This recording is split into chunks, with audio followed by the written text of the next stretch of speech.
राधे राधे सभी भक्तों को ब्रज गोपिका की जय श्री कृष्णा, जय श्री श्याम। और हरितालिका तीज की सभी सुहागनों को खूब खूब बधाई हो। आज हम हरितालिका तीज व्रत की कथा सुनेंगे। तो आइए शिव शंकर और माता पार्वती की कृपा से हरितालिका तीज व्रत की कथा सुनते हैं। माँ पार्वती और शिव शंकर सभी सुहागनों पर कृपा बरसाएं और उनका सुहाग सदैव अमर रहे। इसी के साथ कथा शुरू करते। पूजन करने के बाद कथा सुने। सूत जी कहते हैं, मंदार की माला से जिन पार्वती जी का केश पाश अलंकृत है और मुंडों की माला से जिन शिव जी की जटा अलंकृत है, जो पार्वती जी दिव्य वस्त्र धारण किए हैं और शिव जी दिगंबर हैं, ऐसी श्री पार्वती जी और शिव जी को प्रणाम करता हूँ। रमणीक कैलाश पर्वत के शिखर पर बैठी हुई श्री पार्वती जी कहती हैं कि हे महेश्वर, हमें कोई गुप्त व्रत या पूजन बताइए जो सब धर्मों में सरल हो, जिसमें परिश्रम भी कम करना पड़े लेकिन फल अधिक मिले। हे नाथ, यदि आप मुझ पर प्रसन्न हो तो यह विधान मुझे बताइए। हे प्रभु, किस तप, व्रत या दान से आदि मध्य और अंत रहित आप जैसे महाप्रभु मुझको प्राप्त हुए हैं। शिव जी बोले, हे देवी सुनो, मैं तुमको एक व्रत जो मेरा सर्वस्व और छिपाने योग्य है, लेकिन तुम्हारे प्रेम के वशीभूत होकर मैं तुम्हें बतलाता हूँ।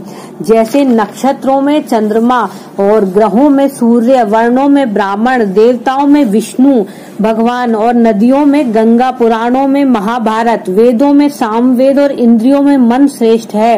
सब पुराण और वेदों का सर्वस्व जिस तरह कहा गया है, मैं तुम्हें उस प्राचीन व्रत का वर्णन बतलाता हूँ। एकाग्र मन से सुनो। जिस व्रत के प्रभाव से तुमने मेरा आधा आसन प्राप्त किया है, वह मैं तुमको बतलाता हूँ, क्योंकि तुम मेरी प्रियसी हो।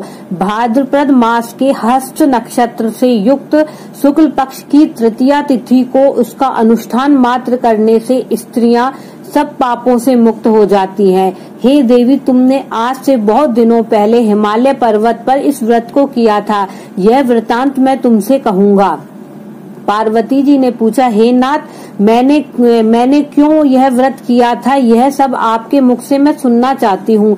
शिव जी ने कहा, भारतवर्ष के उत्तर की ओर एक बड़ा रमणीक और पर्वतों में श्रेष्ठ हिमवान नामक पर्वत है। उसके आसपास तरह तरह की भूमियां हैं, तरह तरह के वृक्ष उस पर लगे हुए हैं। नाना प्रकार के पशु पक्षी वहां निवास करते हैं। वहां पहुंचकर गंधर्वों के साथ बहुत से देवता पक्षीगण सर्वदा प्रसन्न मन से रहते हैं। वहां पहुंचकर गंधर्व गाना गाते हैं, अप्सराएं नाचती हैं। पर्वतराज कितने ही शिखर ऐसे हैं जिनमें स्फटिक, रत्न आदि खाने भरी हुई हैं। ऐसा पर्वत ऊंचा तो इतना अधिक है कि मित्र के घर की तरह समझकर आकाश का स्पर्श किए रहता है। उसके समस्त शिखर बर्फ से ढके हुए रहते हैं। गंगा जल की ध्वनि सदा सुनाई देती रहती है। हे पार्वती, तुमने बाल्यकाल में उसी पर्वत पर तपस्या की थी। 12 वर्ष तक तुम उल्टी टंकर केवल धुआं पीकर रही। 64 वर्ष तक सूखे पत्ते खाकर रही। माघ मास में तुम जल में बैठी रहती। वैशाख की दोपहरी में पंचाग्नि तपती थी। श्रावण के महीने में जल बरसता, तब भी तुम भूखी प्यासी रहकर मैदान में बैठी रहती। तुम्हारे पिता इस तरह के कष्ट सहन को देख बड़े दुखी हुए। वे चिंता में पड़ गए कि मैं अपनी कन्या को किसको दूं। उसी समय नारद जी वहां पहुंचे। मुनिश्रेष्ठ नारद जी उस समय तुम्हें देखने गए थे। नारद जी को देखकर गिरि ने अर्घ्यपाद आसन देकर उनकी पूजा की और गिरिराज ने कहा, हे स्वामिन, आप किस लिए आए हो? मेरा अहोभाग्य है, आपका आगमन मेरे लिए अच्छा है। नारद जी ने कहा, हे पर्वतराज सुनो, मैं भगवान विष्णु का भेजा हुआ आपके पास आया हूँ। आपको चाहिए कि यह कन्या रत्न किसी योग्य वर को दे। भगवान विष्णु के समान योग्य वर ब्रह्मा, इंद्र और शिव, इनमें से कोई नहीं है। इसलिए मैं यही कहूँगा कि आप अपनी कन्या विष्णु को दे दीजिए। हिमवान ने कहा, भगवान विष्णु स्वयं मेरी कन्या ले रहे हैं और आप यह संदेश लेकर आए हो तो मैं उन्हें अपनी कन्या दूंगा। हिमवान की इतनी बात सुनकर नारद जी आकाश में विलीन हो गए। वे पीताम्बर, शंख चक्र गदाधारी भगवान विष्णु के पास पहुंचे। वहां हाथ जोड़कर नारद जी ने विष्णु जी से कहा कि सुनिए, मैंने आपका विवाह पक्का कर दिया। उधर हिमवान ने पार्वती के पास जाकर कहा, हे पुत्री, मैंने तुम्हें भगवान विष्णु को दे डाला। तब पिता की बात सुनकर वह बिना उत्तर दिए अपनी सखी के घर चली गई। वहीं जमीन पर पड़कर दुखी होती हुई विलाप करने लगी। तुमको इस तरह विलाप देख एक सखी के ने पास आकर पूछा, देवी इतना क्यों दुखी हो, इसका कारण बताओ। तुम्हारी जो कुछ इच्छा होगी मैं यथाशक्ति उसको पूरा करने की चेष्टा करूंगी, इसमें कोई संशय नहीं है। पार्वती बोली, मेरी जो कुछ अभिलाषा है उसे तुम प्रेम पूर्वक सुनो। मैं एकमात्र शिवजी को अपना पति बनाना चाहती हूँ, इसमें कुछ भी संशय नहीं है। मेरे इस विचार को पिताजी ने ठुकरा दिया है, इससे मैं अपने शरीर का त्याग कर दूंगी। पार्वती जी की इस प्रकार की बात सुनकर सखियों ने कहा, शरीर का त्याग न करो, चलो ऐसे किसी वन को चलें जहाँ पिता को पता न चले। ऐसी सलाह कर मैं तुम्हें वन में ले जा पहुंची। उधर तुम्हारे पिता घर घर तुम्हें खोजने लगे, दूतों द्वारा भी खबर लेने लगे। कोई देवता किन्नर मेरी पुत्री को हर ले गया है। उन्होंने मनी मन कहा, मैं नारद के आगे प्रतिज्ञा कर चुका हूँ। गिरिराज को मूर्छित देखकर सब लोग हाहाकार करते दौड़ पड़े। जब होश हुआ तो सब पूछने लगे, गिरिराज आप अपनी मूर्छा का कारण बताइए। हिमवान ने कहा, आप लोग मेरे दुख का कारण सुने, न मालूम मेरी कन्या को कौन हर ले गया है। ऐसा नहीं हुआ तो उसे किसी काले सर्प ने काट लिया हो या सिंह खा गया हो। हाय हाय मेरी बेटी कहाँ गई, किसी दुष्ट ने मेरी बेटी को मार डाला क्या। ऐसा कह वे वायु के झोंके से कांपते हुए वृक्ष के समान कांपने लगे। इसके बाद हिमवान तुम्हें वन वन खोजने लगे। वह वन भी सिंह, भालू, हिंसक जंतुओं से बड़ा भयानक हो रहा था। तुम भी अपनी सखियों के साथ उस भयानक वन में चलती चलती एक ऐसी जगह जा पहुंची जहां एक नदी बह रही थी। रमणीय तट पर बड़ी सुंदर सी कंदरा थी।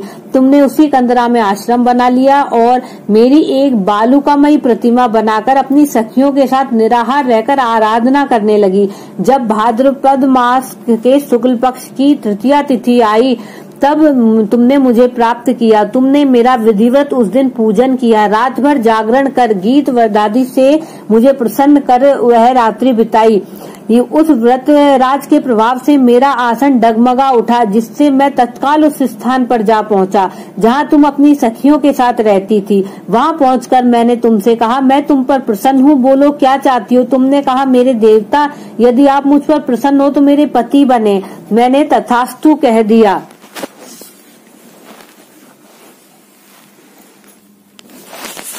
मेरे तथास्तु कहकर कैलाश पर्वत पर वापस आने पर तुमने वह प्रतिमा नदी में प्रवाहित कर दी और सखियों के साथ उस महाव्रत का पारण किया।